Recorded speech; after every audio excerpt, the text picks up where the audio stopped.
Greetings, ladies and gentlefish, and welcome to this review of the Chinese Tier 8 medium tank, the T-34-2. I'm not going to give you a historical rundown of this thing as I usually would, because I don't know anything about it above and beyond what's in the game description. It's actually quite hard to find information out about this machine, so we're just going to get straight into what you get in the game. It has 1300 hit points, which is a little on the low side for a tier 8 medium tank, but it's workable. 34-ton tank with a 580 horsepower engine, which gives this thing a fairly respectable power to weight ratio of 17 horsepower per ton. When you combine that with this thing's actually quite good ground resistance values, it means that the T-34-2 moves around fairly well. Very healthy top speed of 50 kilometers an hour. Traverse speeds of 46 for the hull and 46 for the turret are also very healthy. And kind of there the good news starts to ebb away. The armor I'm going to talk more about in a bit, but just to let you know, the frontal turret armor is okay, the armor everywhere else sucks. The guns we're going to talk about in a bit. They're pretty poor. The view range of 380 is very underwhelming. Well, it's nothing special. I mean, the Pershing has 400. I mean, 750 meter signal range is good, but who cares? Just before we move on to any more of the stats, I would just like to say that this machine is dinky. There's the T-34-2. I'm going to compare it with the Centurion, another tier 8 medium tank. Boom. Yeah. Cromwell. And then we're going to go back to the Chinese machine. Smaller than Cromwell. Well, let's find a light tank to compare it with. How about the T-37? Smaller than a T-37. I mean, the Chinese T-34-2 really is a very dinky little tank, which is good. It's low profile. It means it can be quite hard to hit. But I would like to emphasize this here. You do take a lot of module damage in this tank, as you do in many Chinese tanks. It feels like you are driving a fuel tank wrapped in ammo racks with the crew sellotaped to the outside. That's what it feels like. It's pretty painful. Anyway, let's just quickly mention the grind. So, if you're going to play the T-34-2, then you have the Chinese grind to do, and tiers 1 to 5 are all shared. Doesn't matter which Chinese tanks you want to play. This kind of means that going down the Chinese line is relatively efficient, because you have the same line up to tier 5 and you get access to 3 different lines, if you will. Well, 2 tier 10s, but just count the lights as a separate line for now. The NC-31 is pretty poor, but who cares? The VAE Type B isn't the best, but can be fun, but again, it's tier 2, who cares? Chi-Ha is a bit sluggish, but the gun's alright. It's an okay tier 3 light tank. M5A1 Stuart can be quite good fun. But it is a light tank at tier 4. It does get scout matchmaking. Type T-34 at tier 5 is basically a T-34. There's nothing really special to say about this. Type 58 at tier 6 is essentially a T-34-85, but I prefer the Type 58 for reasons that I can't quite put my finger on. The T-34, while I do have a full tank review of this on my channel, feel free to go and check it out. It's kind of a mix of good points and bad points. It's a massive contradictions, but it comes together to form actually quite a decent tier 7 medium tank. And then you get to the T-34-2. Now, if you have played a bunch of other Chinese tanks, most of these modules are going to be unlocked for you. So, if you have played up to the T-34-1, and if you've played the Chinese lights up to, I think, tier 7, if you've played the Chinese heavies up to tier 8, then you will have... The only modules you won't have unlocked are the suspension and the turret. So I do recommend playing those other tanks first before you play this machine.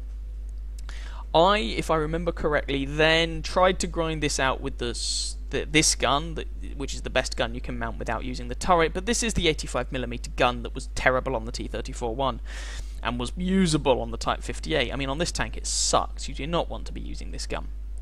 So I do actually recommend dropping some free experience to get the turret, but in order to mount the turret you need the upgraded suspension. Whether you use an enhanced track module for this, or whether you use free experience, is entirely up to you. But I do recommend somehow being able to mount the top turret, and then you can mount all these guns and the engines, and it's all good. And this can actually be a relatively painless grind. And once you've done all that, you then have a fully upgraded T-34-2. So, a quick discussion on guns. There's a variety of different guns to use, but I'm only going to talk about 2 of them, which is this one and this one. There are basically two top guns on this tank. You have a choice between a 100mm gun, that it means that this thing plays more like a medium tank, and a 122, that it's a heavy tank gun, let's be honest. So this is the the 122. This is the standard 122mm gun that you would hopefully have been used to playing on Soviet and Chinese heavy tanks. Bad rate of fire, 175 pen, 390 alpha. This thing gets heat as its premium round, so the penetration goes up to 250 with that. The accuracy sucks, the aim time sucks, the bloom values suck. You just roll around a corner, shotgun someone with it, and roll back, and even then there's a very good chance you're going to miss. The 100mm gun, you get a 7 round a minute rate of fire, which is actually not very good. If we compare this with the Centurion's gun, for instance, this is a gun that has low DPM. It loses 20 alpha damage compared to the 100mm gun on the T-34, but it has a higher rate of fire. This gun is renowned for having terrible, terrible DPM. And the T-34-2 is a little better. So, 181 penetration, which is nothing special. That's Pershing levels of penetration. 241 if you want to fire APCR. 250 alpha damage, which again is nothing special for a tier 8 medium tank. 0.39 dispersion, which is quite bad, and a 2.9 second aim time, which sucks, and again, bad bloom values. Neither of these guns are very accurate. If you prefer the derp, go for the 122. If you prefer more of a medium tank style playstyle, go for the 100. As far as I can work out, you want to be using the 122 if you can, because everybody I've spoken to who likes this tank uses the 122, so that seems to be the gun to use. But if that gun frustrates you too much and you just can't bring yourself to do it, use the 100mm gun. And that's the situation I found myself in.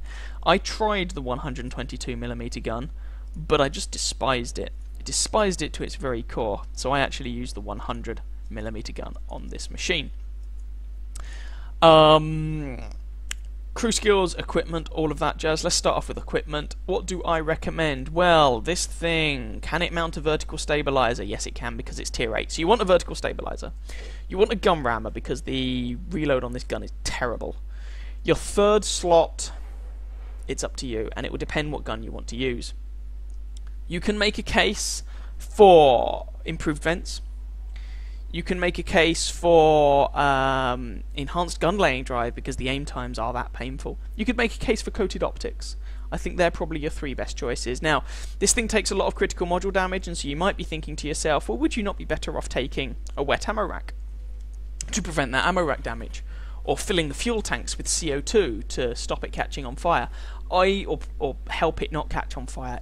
Yes, you might, but I do honestly think you need to improve the gun performance however you can in order to get much out of this tank, or in order to get as much as you can out of this machine. So I would recommend the equipment that I mentioned. Crew skills, 6 cents on your commander. Your driver wants preventative maintenance. This is the same on the T-34-2. Shots to your engine will be often, and they will set you on fire, so you want preventative maintenance. Your loader will want safe stowage.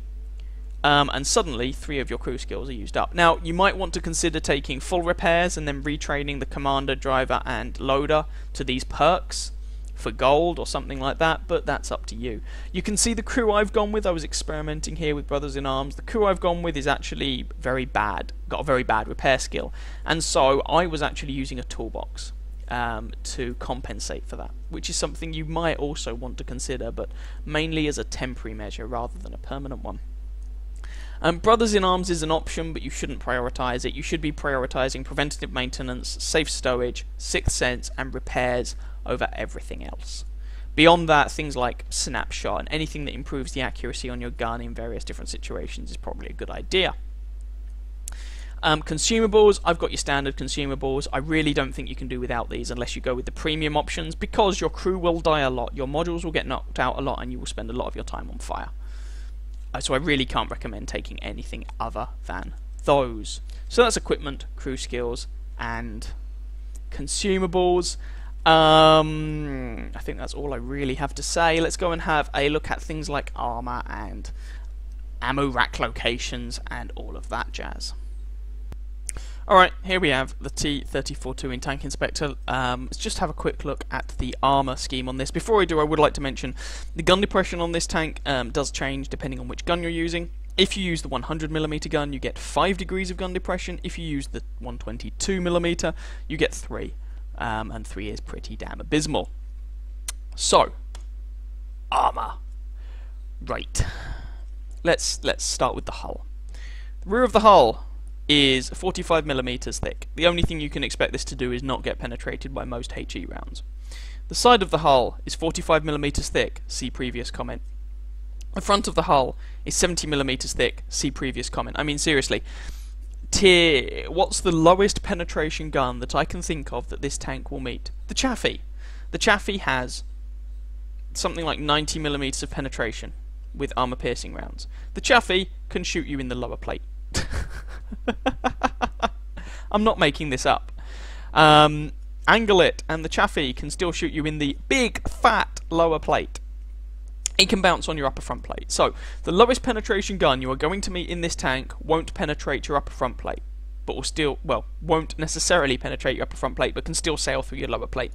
The hull on this thing is worthless in terms of armor. The most you can expect it to do is shrug off the odd HE round. If you angle it, your tracks can get a bit of armor, but I mean, this is 900 and something there, that's just stupid. But basically, this can be penetrated by a tier 6 medium tank. The hull essentially has no armor. Assume that it has no armor. All of your armor is concentrated on the turret. So let's have a look at the turret. Rear of the turret, well, there's a zone of 80, 60. You can penetrate this with anything that's going to meet it. Side of the turret is split into 2 armor zones. The front part is 155mm thick, and this part is 180, but this is the front turret armor at a bad angle. So if you've got a tier 6 medium tank, or or something like that, then don't shoot the front section of the turret here. Shoot it in the rear, where it's 120mm thick, being bumped up to like 150 or 160 in places because of the angling. Front of the turret, well, what you're dealing with is 180mm of armor with some good sloping. However, there are problems here. So, firstly, you're going to notice this with a lot of Chinese tanks, and a lot of these kind of saucer-shaped turrets.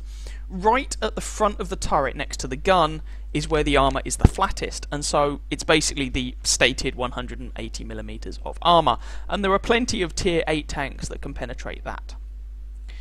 Moving away from that, you start getting zones of 200, 240, and you can actually start getting some good armor, and if you're shooting at these side zones, then you're going to bounce.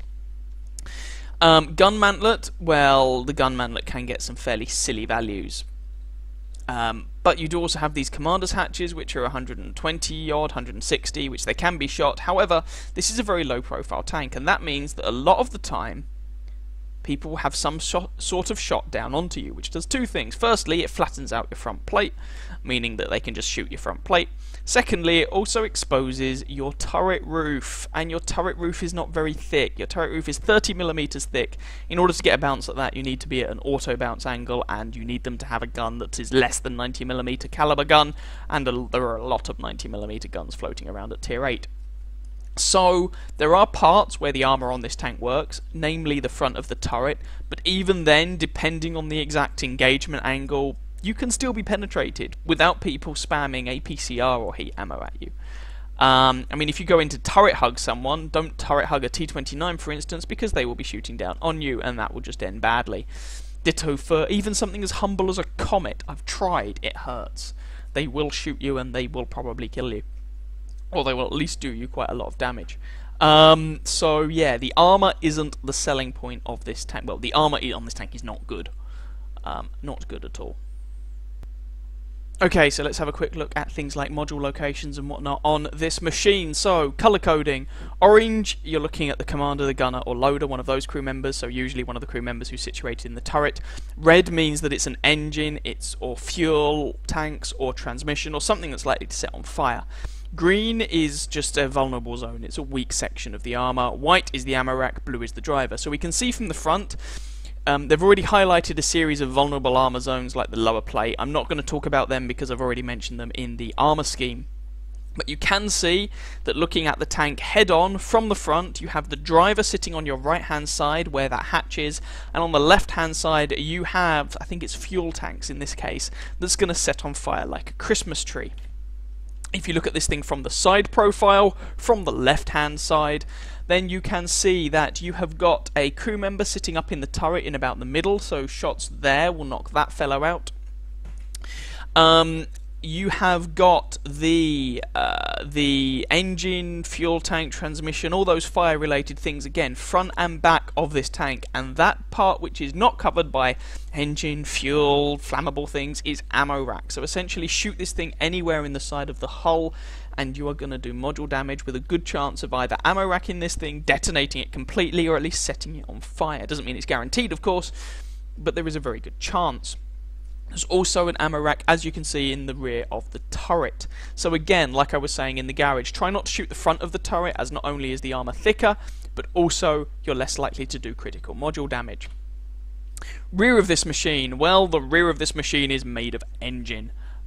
Those shots into the engine are going to do damage, they're going to knock the engine out, they're going to set you on fire, they're going to do a whole bunch of unpleasant things. You can also see you've got that ammo rack still situated, the rear of the turret, on the left hand side. If we switch now to a view from the right hand side of the tank, it's very similar to the other side. The only real difference here, or the only real differences, are that the ammo rack is not situated on this side of the turret. Instead you have an additional crew member, so shots to the side of the turret can knock out that crew member. Again, you've got the whole fuel tank, engine, ammo rack problem in the hull. Looking at this from the top, there's nothing really to say, apart from, as I've already pointed out, the top of the turret is quite weak, which can make you quite sad. So having talked about the armour and module locations and whatnot, let's just go and play some games. Okay, so both of these games are going to be using the 100mm gun because I hate the 122. And we're going to start off with a top tier game. We are here on Highway, of course, and we're in the northeast spawn, and we're going to try and go over to kind of do the medium tank thing. Now we're top tier here, which is nice, which means that our turret armor has some value to it. This gets less and less the case the lower down the pecking order you go. So here we are. Try not to collide with the friendly Tiger 2 or the ARL-44. Oh, good lord. I'm trying to get over towards where that ELC is, the AMX ELC. Or as it was when I played this game, the ELC AMX, but that doesn't matter. So trying to help that Cheeto as well. Steam over here. If you know which places you can and can't use with this 5 degrees of gun depression, then you can actually start using the turret armor, which is an option which is more of a viable option than it is if you're using the 122mm gun. Basically, you, in my opinion, you get a better all-round tank if you use the 100mm gun. But there we go. That's just my opinion. So we've come over here. There's just myself, the ELC, and the Cheeto over here. We do have a Jagdpanzer 4 and a Nashorn for support, but I'm not sure how effective the shots they're going to be able to put in are. Awful Panther has been spotted out. Awful Panther is awful, and that was a terrible shot from me. I should have aimed that shot way, way better. And of course I get spotted for my trouble, so that was just abysmal. I'm trying to only show the top of my turret. That was another terrible shot from me. Wow, I'm not shooting very well at the beginning of this game, am I? Apparently not. Oh well, never mind. And so, whereas I could have shaved off 500 health from the Awful Panther, he actually gets away scot-free. Don't have anyone to blame other than myself. My gunnery was just not up to it. They were abysmal shots. So what do we got? Tiger 2 and A43. I'm trying where possible to keep myself hull down here. A43 is coming out for the party, and we managed to get a high damage roll into him for 282. There's that Awful Panther from earlier on. He bounces on me. I assume he hit the front of my turret. And we managed to pick up the kill on him. So, that's nice. The enemy team have lost that guy. They've also lost a KV-85 thus far. Super Pershing and a Chaffee. Now, I didn't want to sit exactly where I was as my hull was exposed. So I'm trying just to find a gentle undulation on which I can use 5 degrees of gun depression. This looks like it will do the job. Side of the turret on a Super Pershing, yes please. He's disappeared, but he's likely still there, so we will take the shot blind and hope that it did some damage.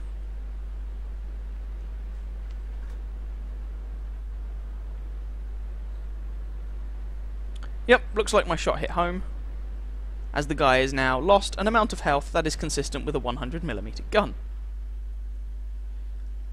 And side of his tank, I probably should be aiming slightly further back. because if I hit the front of that, I'm not going to do anything. And A43 is going for it. Well, I guess well done to him for having the balls. But I put him out of his misery for kill number 2. And we're winning this game 6-4 now, which is nice. Cheeto, alas, does go down. Their Hellcat takes him out. And this means that as we've already lost the AMX ELC, I am actually the only one still over here doing spotting. For fire support, I have a flat Panzer. Now, I actually quite like the flat Panzer, but this is not necessarily an optimal position for it. It kind of depends what gun he's using. Trying to shoot up at the commander's hatch perhaps wasn't the best aimed shot, and the accuracy on this gun is not very good, so the shot actually flubs. We've also got a T-34-2 over to our left-hand side, so we do have to be careful here. Trying not to give the Tiger easy shots on me, and trying to line up a shot on the T-34-2. I do, however, take a shot from my left, probably from that Chaffee. Yeah, and you can see that Chaffee is just penetrating me without too much problem. Shot into the Super Pershing that tracks him as well, and now I'm going to try and use this Super Pershing as cover against these other guys. Execute the Chaffee in order to make this work. So we've got a Tiger 2 and a Super Pershing here. Put a shot into the Super Pershing. I think we took a round from the Tiger 2 there as well. Trying to get around this Super Pershing, preferably at the same time not getting nailed by his Tiger 2 mate. And we managed to kill the Super Pershing and pull back to keep the Super Pershing between us and the Tiger 2. Take a round from the T-25/2 there, but the flat Panzer who was giving me support manages to finish that guy off and protect my flank. Now, it's possible that I'm going to get a Hellcat behind me sometime soon, but I can't worry about that. There you can see I get a bounce on my frontal turret. I can't worry about that because I need to deal with this Tiger 2. I've got a trio of tank destroyers who can give me support, but I'm mainly trying to keep this wreck between myself and the Tiger, and buy time for my TDs to work this fellow over. And this is where you can use the really low profile of the T-34-2. I'm trying to dodge back and forth, but the Tiger 2 manages to find a shot over the wreck. So there you can use the low profile and the small nature of this tank to hide behind things. Alas, the game client crashed. This is a problem I'm having a little bit recently. The replays are crashing towards the end, or some of them are. Anyway, and there was nothing really to see in that game. It was just the Tiger left on about 150 health, and he died. So that ended up being a first-class mastery for me. Fire for effect, fighter, spotter, duelist, bruiser. We did 2,500 damage, 4 kills, 1,150 base experience, and we finished at the top of our team. 14 shots fired, 12 hits, 11 penetrations, which is actually not too shabby with this gun to pick up that damage count. We received 11 hits, of which 7 penetrated and 4 did not. So some of those penetrating shots were from the Chaffee, who has a small gun, hence the large number of shots we took. And we actually blocked over 1,000 damage with our armor, which is fairly respectable for this thing. And if you are top tier, and if you can just force your opponents to shoot your turret front, you can bounce some shots. Also picked up 1,760 assistance damage there, which all helped, and despite the fact that we died, we picked up 14,800 credits with a standard account. That would have been 30,000 credits with a premium account, so not a bad performance from this tank when it was top tier. Let's go and have a look at it when it's bottom tier. Okay, here we go with game number 2. As ever, we are bottom tier, and boy, what a tier 10 game this is. 1, 2, 3, 4, 5, 6, 7 tier 10s on the enemy team, and same number on our team. So yes, this is a little bit of a bottom of the feeding pool situation. This is Pearl River. Yep, this is the Pearl River map, and we're just going to try and support these guys and see what we can actually do, frankly. So we've got quite a few people going over to the Valley of Death at sort of B8, C9. And so I'm actually going to move around the other flank. We don't really seem to have anyone going to the middle section, which is unusual on this map. Usually you have someone going to about E6 to try and fight over the middle. Usually it's me if the matchmaking's not too shabby. But there's no way I'm going there in a tier 8 medium tank in this game. It's just not going to happen. The enemy team have a platoon of AMX-50Bs, which can be very dangerous, and a platoon of a T-124 and that Tier 9 Waffle. again, they can also be dangerous, but I must admit on this map it's the AMX-50Bs that really concern me. What's worse than one 120mm autoloader pointing at you? Two 120mm autoloaders pointing at you. Yeah, exactly. That sounds like a barrel of fun. Alright, so there's myself, AMX-1390, and the Leopard prototype over here. And I'm going to try and see if I can spot anyone, really. Well, we know we're not going to face down a Conqueror or the IS. Is that the IS-7 or the IS-4? Not sure. One of the ISs. As they've been spotted up at A7, A8. Now, I'm not spending long up on these ridges when I go up there, because I'm just seeing if my sixth sense goes off. And, oh, remember those 50Bs I was talking about? Well, balls. Oh dear. If we're not careful, this could be very short and very messy. So we've got me, and as I mentioned, Leopard prototype, AMX-1390, and now a Borsig has come and joined us. And, oh, there's also a T-69! 3 autoloaders! Hurrah! What fun. Yeah, don't get caught out by them. They will just kill you. And a T-49, so that's 3 autoloaders and a derp gun. This is getting better and better. Borsig takes a round, gets one off in return, and I am being very cautious here. I want them to have forgotten that I might be here, and that was a badly aimed shot that actually misses, but I was more concerned with not getting shot myself in the process. 50B appears to be going for our Leopard prototype. Now he can't clip... Oh, hello artillery. He can't clip the Leopard prototype on his own, but if he has some friends come and help, then that can be very dangerous. Trying to put some shots into this 50B while he is attempting to nail our prototype. T-49 actually polishes the prototype off, but this 50B, in order to put those shots into the prototype, has put himself on 200 health. So he's got a tier 9 medium tank killed, but at the expense of almost killing a tier 10 heavy tank. So, is that a good trade? I'm not convinced. Borsig has got balls of steel. I would argue they're probably too big. Oh, I wanted to put that shot in to finish off the AMX-50B, but there's the accuracy on this gun. Shot was aimed at the turret and it didn't even hit the tank. So now I'm going to have to run away. That's a shame, because I could have killed that 50B and that would have put us in a much nicer position. That 50B is a very valuable machine in order to take out. However, there's the compensation. RNG is nice to me. And I managed to kill the 50B there on the move. Get shot by the T-30. Thankfully he's using the small gun. I say thankfully. Well, that's debatable. Because it meant that I didn't take 750 there, I only took 400, but then I took 2 lots of 400 because he was able to reload in time to hurt me lots. I actually managed to bounce a shot there, which is unexpected, and I am wiggling like a little wiggling thing. A worm, that'll do, as I'm desperately trying to run away from these guys and not get completely wrecked. I've got this T-49 coming right up behind me, and so I'm hoping that... Oh god, that's a 50B. Oh, he wasn't near me and he's dead anyway. So that's a 50B platoon dead. Hurrah! I'm hoping that these guys can just get wrecked. And I'm also being a bit mercenary here. I'm trying to use my artillery as a distraction to allow me to shoot the T-49 while he's dealing with our arty. He manages to one-shot our FV there, but I managed to put a shot into him for his troubles. I don't know what the reload on that tank is. I'm guessing it's about 20 seconds, but I don't actually know. I put in a shot blind and our E100 polishes him off. Next is the T-30 to pop around the corner and try his luck. He gets Death Starred, which by someone with an awesome name, Mega Giga Ultra Noob. That's amazing. And that just leaves the IS-7, Conqueror gun carrier, Waffenträger auf Panzer IV, and the Jagdpanther II. So we should have this game won now. I'm just going to speed it along a little bit until I next see some action. There's the IS-7. Can we get any shots into this guy? I honestly don't remember if we do or not.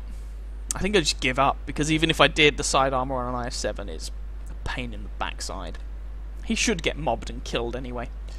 So, just moving it along. Being the flanking force, hopefully, whoever I encounter will be distracted by the shed ton of tanks we have enclosing on their position, which will allow me to get shots into their bums, and we find the Conqueror gun carriage and we put one shot in and then back off because I don't really want to take that. I don't even know what caliber shell to the face. Conqueror is going for it. I put a second shot in Backing off around here, I have a turret, he doesn't. This is an interesting position for a Conqueror to find himself in. Really tempted just to poke out and try and pick up the kill, which I do. He flubs his shot. And that's my second kill, and my second tier 10 kill, actually. He's not very happy about that. Oh well, never mind. And that was the game. So, yeah, that was a bit of a cluster. You saw the gun can be a little bit unreliable there. But, yeah, we managed to come out of that with a win, and indeed with a couple of tier 10 kills, which was nice. So let's go and have a look at the post-game stats. Alright, so here we go. Second class mastery, fire for effect, and bruiser. We actually came second on our team. Well, joint first. 1030 base experience, joint with the E50M.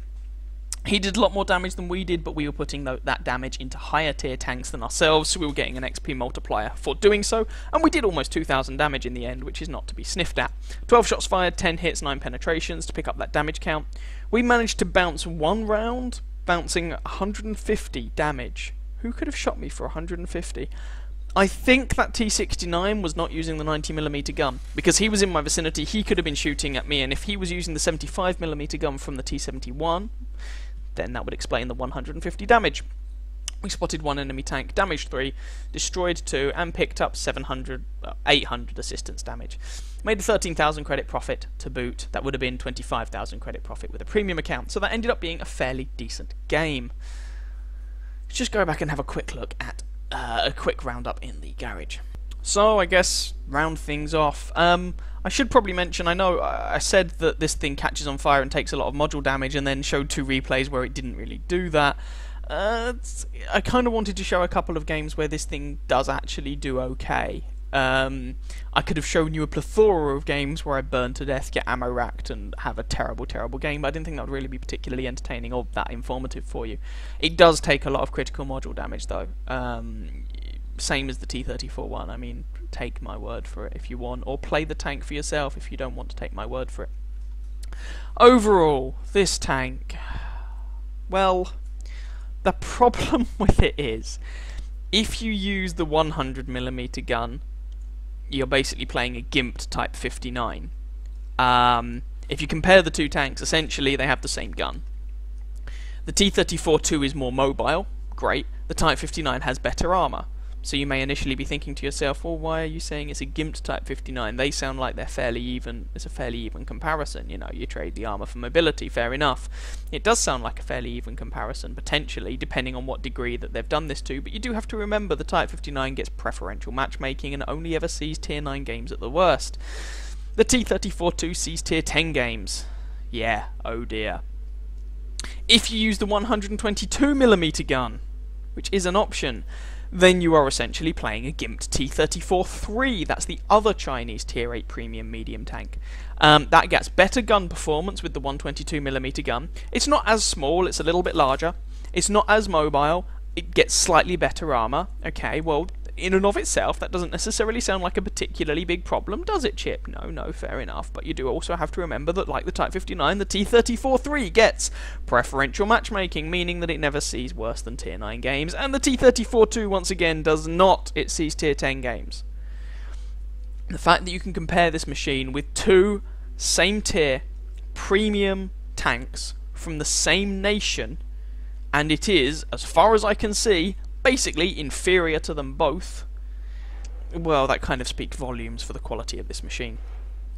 Essentially, it's a T-34-1, which was the Tier 7, with all the bad bits still bad, and moved up a tier, meaning that all the good bits are now mediocre at best. And so whereas the T-34-1 at Tier 7 was actually a pretty good Tier 7 medium tank, the T-34-2 at Tier 8 is a travesty. And is an insult to the memory of the 34-1. Am I keeping this tank? In case you hadn't guessed, hell no. Eventually, I will buy the WZ-120 and play it. I say eventually because if we actually look at the WZ stock grind is absolutely horrendous. But you can unlock lots and lots of modules on this machine by playing previous tanks. So you can see at the moment the only modules I have not unlocked are the suspension, the engine, and the turret. This top gun you can unlock by playing the by unlocking the Chinese Tier 10 heavy tank, the 113. So before I touch the WZ-120 with a barge pole, I'm going to unlock the 113. Don't have to buy it, but I'm going to unlock it. That will unlock the Top Gun on the WZ-120 for me, and then I can buy the WZ-120 and start playing it. But I'm not going to do it before then. And that's the other thing. There is literally no reason to play this tank. What do you mean there's no reason to play this tank? Surely you unlock the next tank after it, the WZ-120. No, well, yes, but you don't have to. If we actually look at the tech tree, the Chinese tech tree, the tech tree is shared up to Tier 5, then it splits, depending on whether you want to go the light route or the medium/heavy route. Okay, fine. So it splits. But in order to get to the 120, you can either play the light tanks or the medium tanks. If you look at the light tanks, the WZ-132 is a fairly decent machine, the WZ-131 is a fairly decent machine, the 5916, I didn't like it, but it has its fans. Medium route, Type 58, a lot of people don't like it, but I actually quite liked it, because apparently I'm contrary. T-34-1, pretty decent machine. T-34-2, travesty on tracks. You'd probably be better off playing the light tanks to get to the WZ-120.